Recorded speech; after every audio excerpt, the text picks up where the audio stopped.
I am really grateful that today we only have the one service and that I only have to do this once.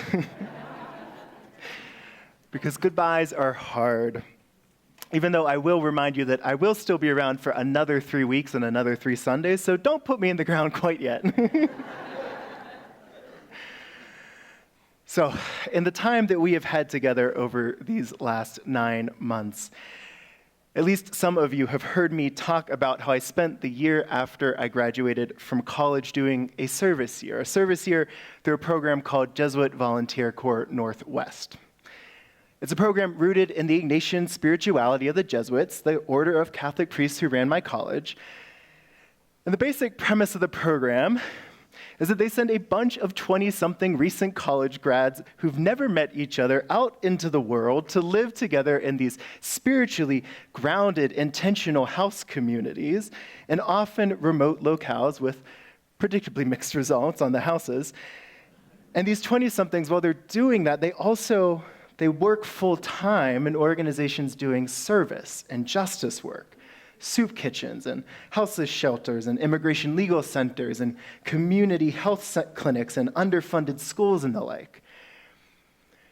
I was assigned, along with a group of 5 other recent college grads, to a tiny little blip of a town with just over 400 residents located just beyond the boundaries of the Northern Cheyenne Reservation in southeast Montana. My position there was at a local Catholic high school for indigenous students who came not only from the Northern Cheyenne Nation, but also the nearby Crow Reservation, as well as several other Native groups.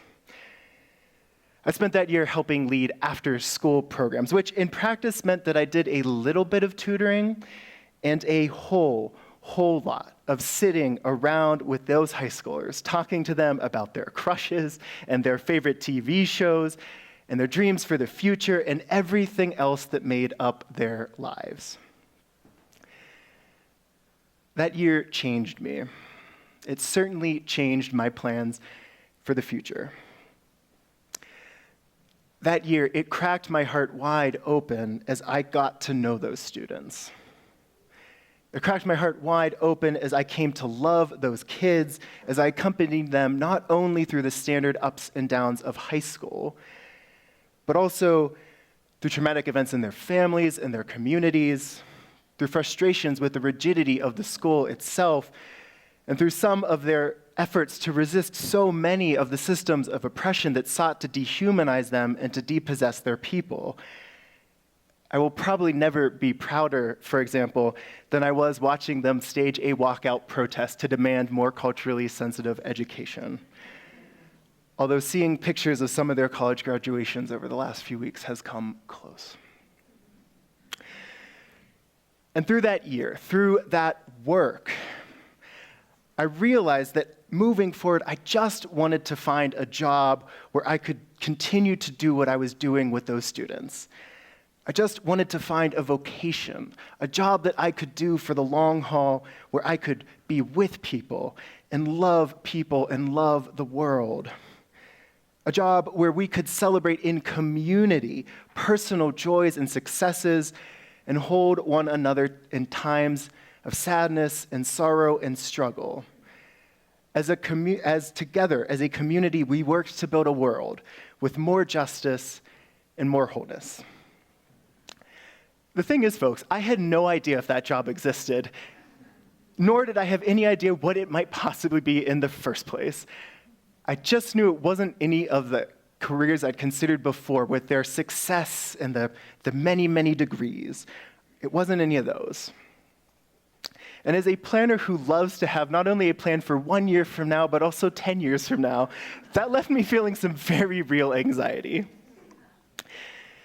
Now, as I mentioned earlier, this program was grounded in spirituality. And so in addition to other things, near the end of our year, about a month before our service came to an end, the program had brought together volunteers from all across the state of Montana for a closing retreat.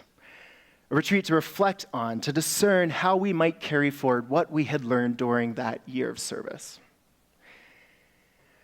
And on that last retreat, one of the leaders shared with us an invitation.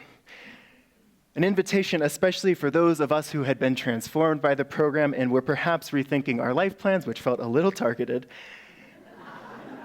But their invitation was this: do the next loving thing. Don't overthink it, they told us. Just do the next loving thing. Small or big, public or private, personal or professional, it doesn't really matter. Just do the next loving thing. Do the next loving thing. A few months and several next loving things later, I walked into my first UU Sunday service at First Unitarian Church in Portland, Oregon. I didn't have any grand ambitions when I joined that church. When I started attending, my hopes were much more personal than professional. I was just looking for a place where I might be able to make some like-minded friends and find a community that was not too different from the one I had as a Jesuit volunteer. One which was not only committed to the work of justice, but also one which might help me to explore my own spirituality. A spirituality which was, while deeply informed by the Catholicism that I'd grown up around and which I had spent most of my early adult years, didn't quite fit there. I was just looking for a place that might become one part of my life moving forward while I figured out that whole career thing. Well, we are here, so I'm pretty sure you can guess what happened next. I started to fall in love with the energy in that place, felt my spirit lifted by the shared sense of purpose and care that emanated throughout that congregation as we sang each week after lighting our chalice, Spirit of Life, that most popular of UU hymns. I felt a resonance deep in my soul as that church's ministers explained our universalist heritage, the one that Barry talked about earlier, that God is love, and therefore we are always held by that love. A love that I had already felt almost inexplicably in my most profound spiritual experiences and in my most fruitful moments of prayer. And I found in that congregation's language of building the beloved community, that was something that was part of their mission statement. I found in that language words for my own sense of purpose that I had discovered as a Jesuit volunteer. And I began to realize, slowly, with a lot of internal resistance, that the next loving thing that the Spirit of Life was calling me to do, that job where I could just be with people and love people as we journeyed together toward justice, I realized that job was ministry. That it was ministry in this tradition of ours, Unitarian Universalism, this tradition which puts love at the center of our shared values and seeks to lead with that liberating love in everything that we do. It took a few years to get there, to get to that job, years which included getting more involved in UU communities. That felt like a responsible place to start, and then slogging through both a global pandemic and my seminary studies, and I'm not always sure which was worse. But I did eventually, finally, get a chance to do that job.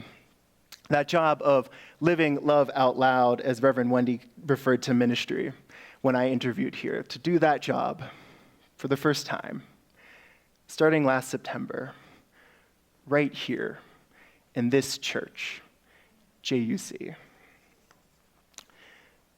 There are so many things that I want to thank you all for. So many things that I want to say gratitude and express it for from this past year. So many things. But above all is this. This is a place where it has been easy, at least as easy as it ever gets, because of you all, to lead with that love and to witness that love at the center of our faith in the shared life of this community.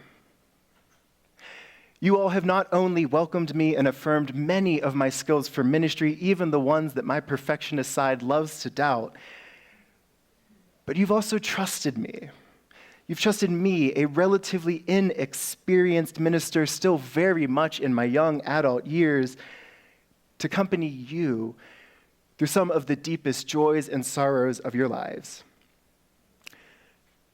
It has been an honor, one that has cracked my heart open wide once again, to sit with many of you and listen to your stories and to respond with what care I could as you mourn the losses of beloved relatives and cherished church members, as you wrestled with past religious traumas, as you discerned your own vocational paths and other plans for the future, and as you experienced and shared so much more. And on a personal note, I've also particularly appreciated how many of you have engaged with the numerous programs about trans issues that our church has offered this year. Some of them led by me, yes, but many of them led by the lay leaders of our queer adults group. And I've appreciated the ways in which I've witnessed you all working intentionally, so intentionally, if imperfectly, to honor the identities of the trans and the non-binary members of this community, myself very much included. I've witnessed many of you become so much more comfortable with things like gender-neutral they-them pronouns and the work that you've done to honor my own pronouns and my identity. It has very much made me feel more and more honored and respected for who I am as both a person and a minister as this year has gone on. Thank you. In a very real way, as I have been ministering to you, as I've been learning to minister to you all have been ministering to me.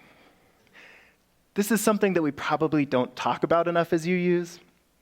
But there is a reason why we UU ministers aren't just set loose to lead congregations on our own once we've completed seminary. As Reverend Wendy told me when I interviewed for this position, everything that this church does, everything that JUC does is faith formation, and that's true of all of our congregations at their best. At their best, our UU congregations, at our best, they are places where we learn not just from the things that we hear said from the pulpit, but also, and even more so, from our very ways of being together and moving through the world. At our best, our UU congregations are places where we learn what it means to be UU, what it means to move through the world as UUs who are grounded in and guided by this faith. And perhaps nowhere is this more true than when it comes to training future ministers as interns. This is why, to give a little inside baseball, those of us in the UU world sometimes call our congregations that host ministry interns teaching congregations. Teaching congregations are vital to the future of our faith because you all in congregations like this, you show our faith's next generation of leaders what it means to be a UU community in the real world. You give us a space to take what we learn in seminary, important as it is, and to really put it into practice in a real setting with real people who have real joys and who face real challenges. And over the course of this year, I have learned so much. I have learned so much from you all. As I watched you navigate with both grace and with care some very difficult times in our world and some very tender and tricky conversations here in our own congregation. It's given me hope for both the future of our country and our denomination to see how this community how we chose to respond to the presidential election and the growing threat of authoritarianism in the US. I have found myself genuinely inspired by the ways that so many of you took on new roles in our justice ministries as part of our Faithful Resistance campaign. Going to your first ever community organizing meeting and training, taking to the streets for the first time ever or for the first time in years. And as I have said before, I have been so impressed with the way that you all engaged with the process of reflecting on our name. I'll tell you that as someone who very much values the work of changing our UU culture in our communities to better reflect and to more fully live out our values in the world, It has been so reassuring to witness you all demonstrate that it is indeed possible, for UU communities to do that very difficult work of changing our culture and changing our institutions in ways that are intentional and thoughtful and reflective and grounded in our deepest shared values. I have found myself not only grateful, but also sometimes moved to tears as I listened to some of you reflect on the ways that that process had transformed you and transformed your relationship to this church. Especially those of you who entered the process skeptical or opposed to it, but now recognize why the board and the staff of this church feel like changing our name is so important, so essential to living into that value of equity and inclusion. I am genuinely so sad that I will not get to witness firsthand the continuation of that work. So sad that I will not get to witness the ways in which you identify and set out to accomplish your next loving thing. Because that is the invitation and the opportunity that this church has in this time to identify and to live into what is the next loving thing of this church. And while I won't be around as your next loving thing takes shape, it is very much my ministerial assessment that continuing and deepening your work of equity inclusion, it has to be a part of that thing.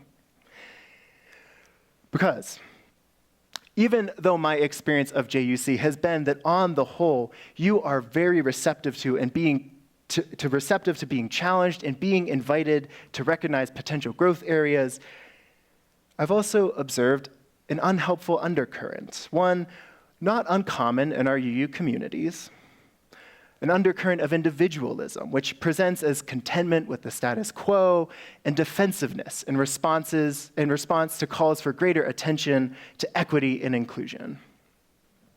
And this defensiveness, it gets in the way of something that is so essential to the work of equity and inclusion, freely engaging with and fully listening to the perspectives of other people, especially those with marginalized identities.